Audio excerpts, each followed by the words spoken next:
Hello, I'm EGYPTNILE, and I'm going to be reading Chapter 2 of my book that I self-published, now available on Amazon, Under The Poreclain Skin, Memoir of a Black Bulimic. And if you want to see Chapter 1, you can go, it's going to either be in the link in the description, or it's going to be on YouTube, available on EGYPTNILE YouTube channel. Also, I got glasses. I can actually properly read this time, but bear with me. I do have a lisp, as well as the mother in this book is Jamaican, so my accent in patois is terrible, but bear with me, and I hope you enjoy Chapter 2. Chapter 2, 6:30 a.m. The blaring sound of my alarm yanks me out of my sleep. My heart races as I blindly reach over to silence it. I groan, rubbing my eyes, already dreading the day ahead. My body moves on autopilot. Wash face, brush teeth, force down a bite of fruit. It's my morning routine, but I don't feel fully awake. Not really. I go through the emotions, but there's this heavy feeling in my chest, a tightness that won't let up. My scalp still burns a little from my mom bleaching my hair and then dyeing it red in the same night. Mornings are predictable, structured. It's everything that comes after that gets to me. The stares, the whispers, the expectations I don't know how to meet at school. Kyra, hurry up! My mother's voice cuts through my thoughts. I exhale deeply, forcing myself to move faster. I stand in front of the mirror, tilting my head from side to side, scrutinizing my reflection. I'm wearing my afro out. It's dyed red, but the cheap foundation makes my skin look ghostly. I apply thick black eyeliner and wings sharp enough to cut. I swipe highlighter across my cheekbones, trying to scout an illusion of perfection. Then lastly, I applied red lipstick. It feels too bold, too much, but I leave it. The distraction's better than letting people see the real me. My outfit isn't much better. A velvet dress, a long plain black blouse, a lace cardigan, red and black tights, and black Vans. It looks wrong, but it have to do. What you do? Get your ass clapped down the stairs. You're going to be late. My mother yells in full patois, loud enough for the whole neighborhood to hear. I grab my bag and rush out the door, sliding into the back seat of the car beside the twins. What took you so long? Was it all that makeup? I sit in silence, annoyed but not wanting to respond. Fiona continues, You look like a clown. Fiona snares, laughing. The twins join in. You act like you're any better with your makeup. I snap back. Okay, enough picnic. Be quiet. My mother commands as she pulls out of the driveway. I stare out the window, watching the trees pass in a blur. The wind rushes in from the half-open window, cool against my skin. Driving to school usually takes about 10 to 15 minutes. Even with traffic, it's an international high school, which means students come from all over, each with their own unique backgrounds and cultures. That diversity is incredible, but it also means almost everyone here looks effortlessly put together. Thin, stylish, beautiful. In other words, way better than me. We could easily walk, but my mother is too paranoid about us being outside alone in the morning. So we're forced here to ride with her, looking out at the tallest trees and feeling the breeze is nice, but it doesn't burn calories. It doesn't help me lose weight. Walking would be better. At least then I'll burn more fat. First day of school.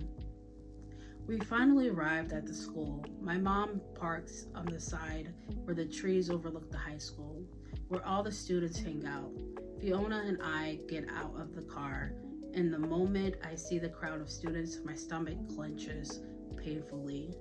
The ache is immediate, twisting and tightening, making me feel like I might be sick. I turn around to say goodbye to my family. But before I can even get a word out, my mom spews off. Fiona runs ahead to join her group of friends. I am alone. Just me, my aching stomach, and a swarm of students who look like they belong here way more than I do. I force my feet forward, head down, doing my best to ignore the creeping anxiety crawling at my chest. The moment I step through the front doors, my thoughts spiral. My mind lashes onto every insecurity, every doubt, every imagined judgment for people around me. The voice so overwhelming, they blend together into an unbearable hum. My mind floods with intrusive thoughts. She's so disgustingly fat, short and huge. That can't be her real hair. She's totally wearing a weave. I'd rather be dead than seen with her. I breathe deeply, gripping my schedule like a lifeline while looking down on it. Are you lost? A voice calls out as I look up at a boy with smooth blonde hair, piercing blue eyes, and a soft smile stands in front of me. I said, are you lost?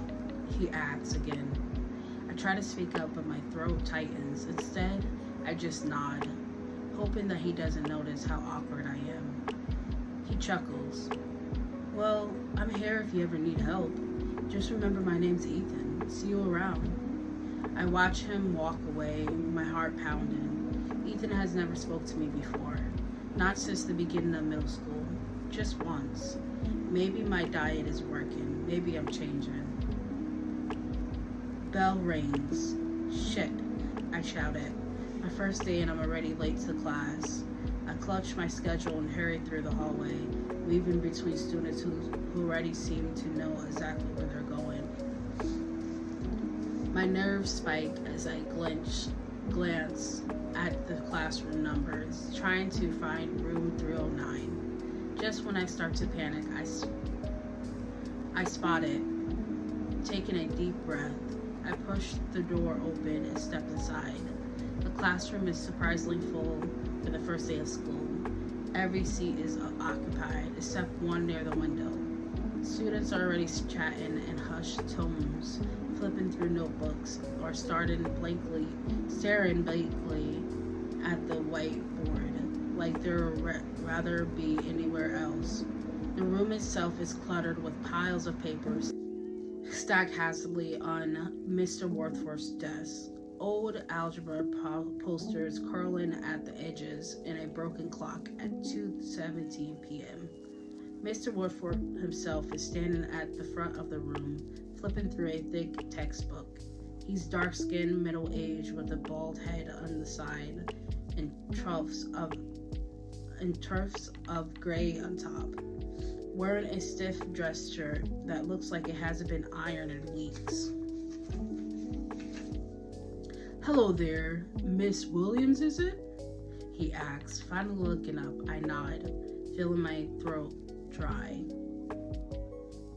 Well, come in, join us. Go sit by Christina. He gestures towards the empty seat by the window. I exhale and walk towards it. Christina, the girl with bright, wavy, curly pink hair and a light brown complexion, is already sitting next to the window. She waves at me, grinning like we've been friends forever. Hey, Kyra, she chirps, her voice bubbling with energy. Liking school so far, or is it already a dumpster fire? Hey, my voice barely escapes my lips as Mr. Worthworth spoke. Girls, let's keep the chatting to a minimum, like none at all. Mr. Worthworth says without even looking up.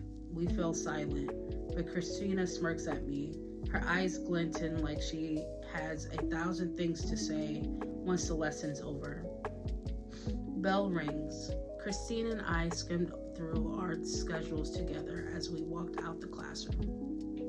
Looks like I have lunch next, we say at the same time, laughing. The tension in my chest loosens just a little. We walk side by side towards the cafeteria, getting lost in conversation about music, shows, and celebrity crushes. Christina is Black, Trinidadian, and Latino. Naturally, we bond over our Caribbean roots. Me being Jamaican and African American, I never thought I'd meet someone on the first day who I have things in common with, a friend. Where should we sit? Christina asks, smiling as she surveys the nearly empty lunchroom. I have no idea, I admit. We could sit anywhere then. I'm going to grab some lunch. Are you coming too? She asks, already walking towards the lunch line. The pizza looks so good, way better than my last school. Christina kept talking, but all I can focus on is the greasy food behind the glass. My stomach clenches. All I see are calories, fat, and the regret I'll fail even if I touch that food. I'll pass. I had a big breakfast. I'll go sit by the windows, I say, pointing towards an empty table nearby. Christina hesitated before nodding. Okay, but I'll be back in a minute. A few minutes later, she returns with a tray and a couple of other students travel behind her. Kyra, meet my friends, she says, motioning to them. Although there were other girls, only one of them stood out to me. She wore a long-sleeved black shirt with a long wavy skirt and a neatly wrapped black hijab. As I looked at her, I couldn't stop staring into her eyes that were so deeply brown with eyeliner, making her eyes stand out more. As she walks, her skirt moves with her. She sits across from me.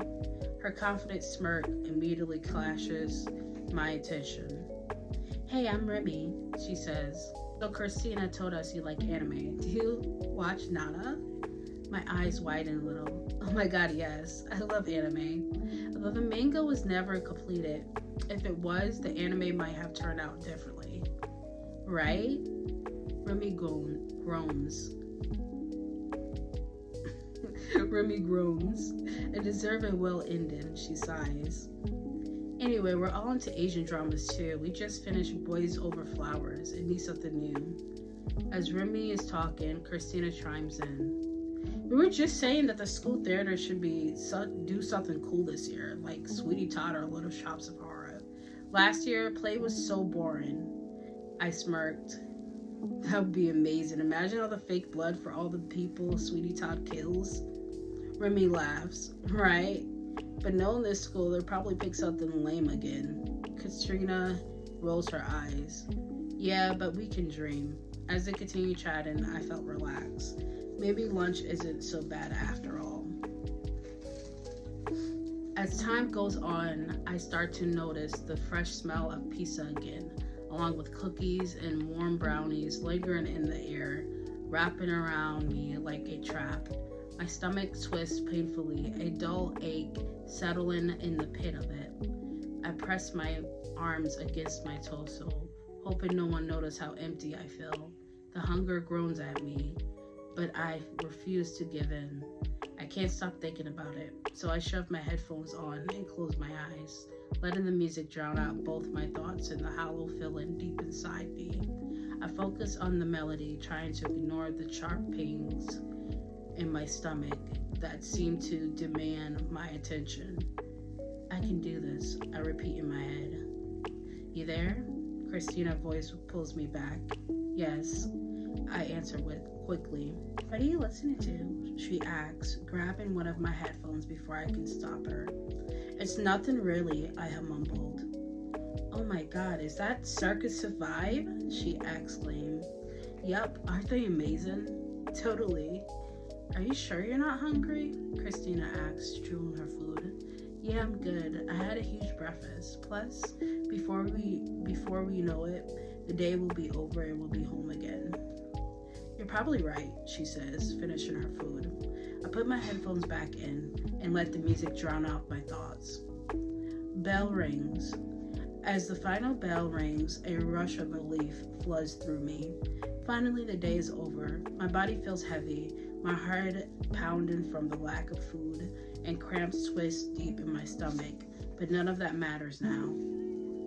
I step outside and immediately spot Fiona by the tree, laughing with her friends.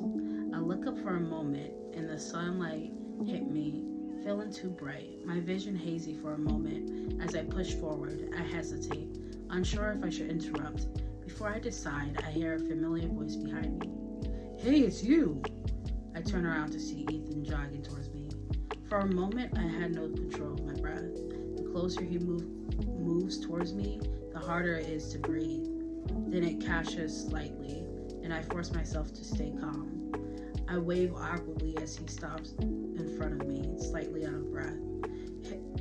Hey, I never got your name," he says, smiling. "It's Kyra," I finally managed to say, then awkwardly add, "Spelled Keira, by the way." "That's a really pretty name," he says casually. My face feels warm, my stomach cramps, feeling like butterflies going through it. I shift my weight from one foot to the other, trying to ignore the growing weakness in my legs. "Thanks," I respond, trying not to blush or show too much excitement. "So I gotta go, but if you want, you can take my number." He hands me a small piece of paper with his number on it. "Text me," he adds. "I promise I will." I offer a small smile, even as another cramp rolls through my stomach. He waves before walking away, and I let out a breath I didn't realize I was holding. Just as he disappears, Fiona steps away from her friends and walks towards me, a knowing smirk already forming on her lips. "Hey sis, so who was that cutie?" she teases. "Just some guy." I try to sound indifferent, but I know my voice is a little too tight, a little too controlled. "Okay, well, that some guy was a cutie." I shrug, pretending not to care, but my heart is still racing from the interaction. The way Ethan looked at me, the way he actually noticed me, it felt different, it felt good, but I can't let Fiona know that. I can't let anyone know that. "I guess," I mumbled, lowering my head to hide the blush cramping on my face. Though the throbbing in my temples makes it hard to enjoy the moment. Not sure if it's the lack of food or hydration causing it. I tried my best to ignore it. "Whatever you say," Fiona smirks. "So Mom called and said we gotta walk home." "Okay, works for me," I replied quickly. Walking home to me is burning calories. My head may be throbbing, but the ache in my body is a small price to pay for control. My first day was amazing, and now I'm burning away some fat. I couldn't ask for anything better. Okay, and that was chapter 2. I'm going to do chapter 3. I may do up to chapter 5. Please comment below if you like it, like the video, subscribe to my channel, and let me know what's your thoughts on this chapter.